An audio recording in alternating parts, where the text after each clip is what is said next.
Coming up in the next half hour on Business Live, Registrar General begins second round of investor engagement, a development that will lead to another payment round for customers of defunct fund management firms. On the 5th, I'll be holding creditor meetings for all the 8 companies. I'll schedule it like I did the last time. We start from 8:30, we roll it on till the very end of the day. Every company will have a slot. And then the next day, I'll do one virtual class meeting for all the investors. Telecoms Chamber pushes for review of taxes slapped on telcos. We'll hear from Chief Executive Officer of the Chamber.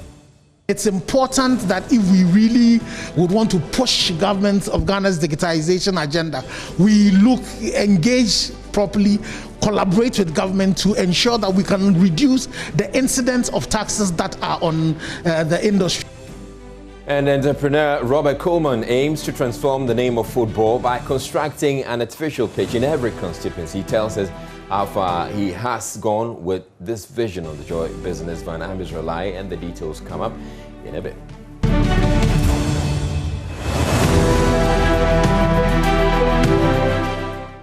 The Registrar General Jemima Warrior has commenced engagement with another set of investors of defunct fund management firms. The creditor meetings will afford the Registrar General an opportunity to review the concerns of these investors.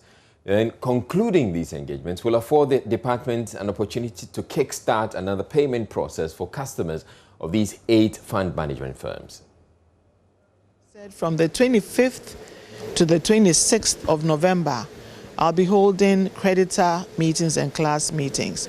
The first, 25th, I'll be holding creditor meetings for all the 8 companies. I'll schedule it like I did the last time. We start from 8:30, we roll it on till the very end of the day. Every company will have a slot. And then the next day, I'll do one virtual class meeting for all the investors. And after that, they will be able to join up for the bailout package that government is offering with GCB Capital. It looks like you're really fast-tracking the process, that all of that things being recalled before the end of this year. Everybody that has had this process go through. As long as you have the court order winding you up with us, we'll carry on with the process. Yes. But it appears that some of these other directors too are really frustrating the process for you. There are some, but it's unfortunate that they are doing that, because if you are able and capable of paying your investors, then go ahead and pay them, and they wouldn't come before me. But the key thing is they are not able to pay their debts as it falls due. So that is why we're in court. And you are supposed to pay your debts when it falls due. The meeting will bring the number of the liquidated fund management firms that the Registrar General has worked on to 28 out of the 47. One of the firms that the department will be engaging is Uni Securities. Now, the Institute of Chartered Accountants Ghana has rejected assertions that its members were responsible for the collapse of some banks following the recent banking sector cleanup. The institute slapped a fine of 2.2 million cedis on 4 auditing firms that audited 5 of the collapsed banks. The president of ICAG, Professor Williams Atulik, says the sanction his outfit has meted out to the said auditing firms was as a result of some infractions to the institute's code of ethics. Let me clarify. What we did with our members was not a suggestion that they caused the collapse of the banks. Not at all. We reviewed the audit working papers that they did, and we found that, in our view, some standards or some standard of practice, they could have done it better. All right. So no suggestion whatsoever that they caused the collapse of because they are not in management. But going forward, taking ethics and professional practice seriously is something that we intend to take very, very, very seriously. So we are going to ensure that all our members do what they are supposed to do and uphold the standards of the profession. We have a very transparent process, so anybody who has an issue goes through process, and so we are still going through the process, and we will ensure that the right thing is done. So, in other words, are you saying that the sanctions you applied not so long ago had nothing to do with the banking sector cleanup? No, I'm saying it does. Most of those firms did audit the banking sector. I just want to emphasize that what we did was not a suggestion that those accounting firms caused the collapse of the banks, because they are not in management. The people running their banks and those things, but they were supposed to issue an opinion. So what we did was to look at, in the process of issuing their opinion, according to the accounting practice, did they do everything that they ought to have done, and did they report everything that they ought to have reported? Okay, and we found that a few of them could have done they could have taken some additional steps, which we felt they didn't take those steps, but not a suggestion that it is because of them that the banks collapsed. The Ghana Chamber of Telecommunications is pressing on government to review taxes slapped on telcos. The chamber laments the variant tax component specific to the mobile sector is overburdening its members, a situation that could hinder government's quest to expand telecommunication infrastructure to unserved and underserved populations. Chief Executive Officer of the Ghana Chamber of Telecommunications, Ken Ashigbe, spoke with Joy Business at the launch of a total tax distribution study by his outfit. As an industry, we pay more than our fair share of the taxes. If you consider that for every 100 cedis that comes into the industry as revenue, over 48 cedis goes back. And it's important that if we really would want to push government of Ghana's digitization agenda, we engage properly, collaborate with government to ensure that we can reduce the incidence of taxes that are on the industry, so that we would be able to push government of Ghana's digitization agenda, make sure that we can expand telecommunication infrastructure to the very last person, ensure that the digital gap divide that exists, which is a development gap, can be achieved. And that can only happen when we work together with all stakeholders to ensure that we find the optimum level at which we should tax the industry. And I think we need to reiterate, it's important that we stop front loading the taxes. So taxes like CST, we need to find ways of taking them out so that we can grow the pie, and so that the corporate income taxes can increase, not only for our members, but also the various businesses that are leveraging on the telecommunication sector. The boom that has happened in the fintech market and all of that. We need to encourage them. We need to make sure that their input, to their work that they do, which is telecommunication services, is reduced. And so that then they would be able to do a lot more, and then we'll be able to pay a lot more and ensure that we can develop our country, Ghana. So by your own estimation, by what rate or by what percentage do you think will be the ideal tax rate? Well, for me, I would say that CST has to go to zero. We have to take CST completely there, and then we need to then look into all the various levels of taxes that are in, so the issues of even corporate taxes, the issues of even the PAYE incidents on individuals. If we can get a lot more people coming in and paying the taxes, these levels can come down, and government can actually rather increase the amount of money that it collects. Chief Executive of the Votary Authority, Emmanuel Entry Dakwa, has indicated despite some challenges faced by his outfit due to debt owed by government institutions and the high cost of generating power, the authority will not seek financial bailout. According to him, the economic recovery plan being implemented by the authority has been successful and hopes to start declaring dividends to government soon. Thermal operations is a significant part of our costs, put it that way. So we put together all sorts of measures to be able to do that. And our mantra and our determination was not to go back to the government of Ghana and say that, give us subsidies. So it was a cultural shift that we brought upon ourselves, that the only way we can succeed is not to go to the government. If you always have the comfort of going to government for a bailout, then you won't put in as much effort as you should. So we really were determined not to do that. So to be frank with you, all of us, we have sleepless nights over our costs. We wanted to drive down our costs. And to be frank with you, under our financial recovery program, we wanted to drive down our costs 30% on a year-to-year basis. It's not something that you can easily do in a big utility like ours. But we were determined to do it, because we found out that if we drove our costs down, we'll be able to survive without government support. The rest was on the revenue side. It was up to us to go out and look for more market to do it. And the rest was also on us reducing our own cost of operations, not the overhead cost, but the cost of how you convert electricity at the power station into something that the consumer can use. So we did all that. And luckily for us, because we kept on tracking our financial recovery program, we were able to keep our costs in check. And so we've never gone to the government. It's not like we do not want to go to the Ministry of Finance. Yes, we'd like to go to the Ministry of Finance for administrative approvals. Because under the Public Financial Management Act, you've got to go to them. You have no choice.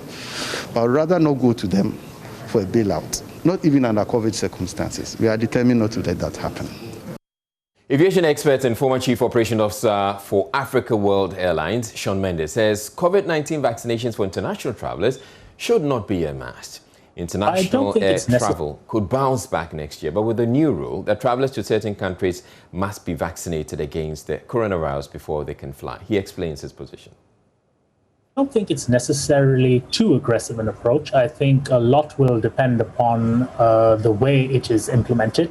I think we already have certain vaccination requirements for travel to certain countries. For example, in Ghana itself, you need to have a yellow fever vaccine to be able to visit Ghana. So COVID-19 vaccine in due course will probably become normal. However, it is how this is implemented. Is it something that a specific vaccine is going to be required for certain countries and different vaccines for other countries? There needs to be some level of standardization of this through World Health Organization, most likely, in terms of what the standards are, what the vaccination schedules should be, and again, have a phase-in period during which some sort of balance between vaccination requirements and testing requirements can be used to ensure that people are able to travel and the economy is able to get back safely onto its feet without too much hassle. So we do know that International Air Transport Association, IATA, has not come up with a final health guideline on, issues regarding COVID-19 vaccination. But what are your sources telling you?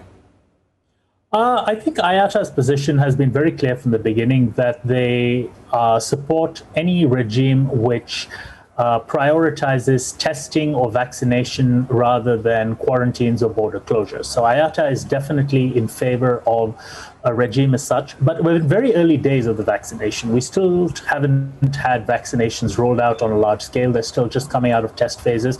So I think IATA's position is certainly they want to see a strong vaccination or testing-based regime across the world, but not necessarily ready to say that this is the vaccine and, effective 1st of January, we need to have everybody having this vaccine if you want to cross an international border. The Israel ambassador to Ghana, Shani Cooper, has picked out the duplication of duties at the various ministries and public departments as a drain on public funds. According to her, ministry is asking for a budget for the same work could have been merged. She spoke with Charles Ayute. That there are some challenges, as there are some challenges all around the world. Maybe one of the things is internal coordination and infrastructure development. When you say internal coordination, what do you mean? Between all the stakeholders. I'll give you an example. We have been working in the last year on capacity building course for governmental institutes working in the innovation ecosystem in Ghana, which means that we took all the institutions and the offices, the ministries who are working on innovation, and sat with them together. It was a collaboration with the GIZ, the German agency, and so how we can promote a coordinated policy of innovation to Ghana. We found out, the participants themselves found out to see that there are some, the same work is done in this ministry and in the other ministry. And they are both asking for budget for the same thing.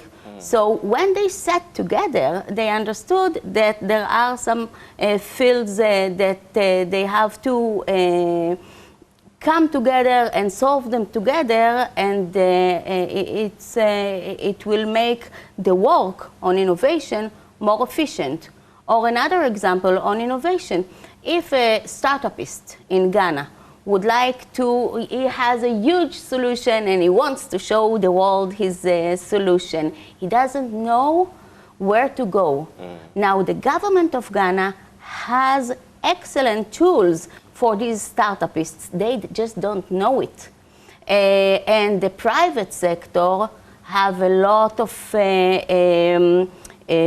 support that they can give to these startupists. But again, this triangle of collaboration between the government, the academy, and the business sector is still not completed. And this is something that I can definitely see working here better. So beyond that of internal coordination, do you think there are other outstanding challenges that needs to be addressed on the managerial level?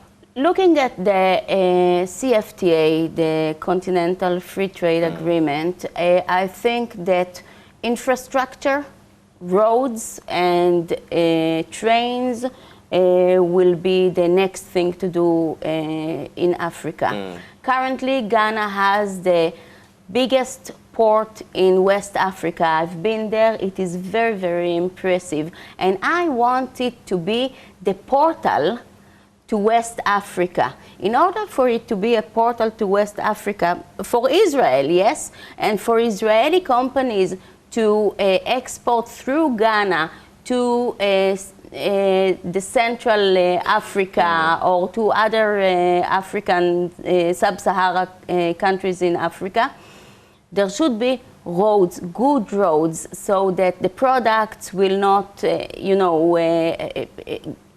get ruined on the way. So I think that this is something, and I can definitely say that I'm happy to see that this government and other governments are investing fully in it. Today on Money Lab, we bring you more on how to invest right. The Executive Director of Financial Literacy for Africa, Dr. Richmond Kwame Frimpong, is a facilitator.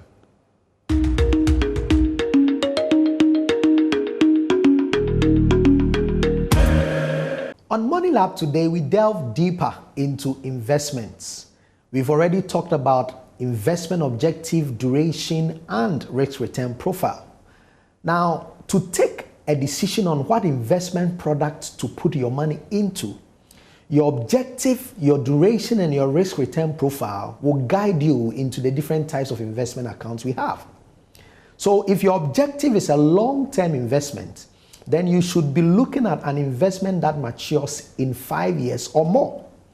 If your objective is a short-term objective, then you should be looking at an investment that matures in a year or less.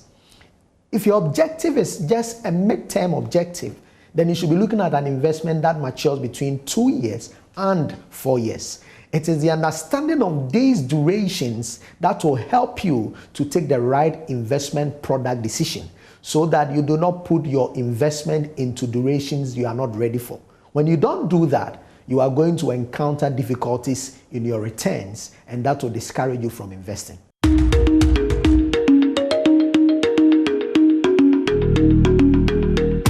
And that'll be all for Business Live. I'm Israel Lai. Thank you very much for watching. Make a day with me for JoyNews Prime at 7 p.m.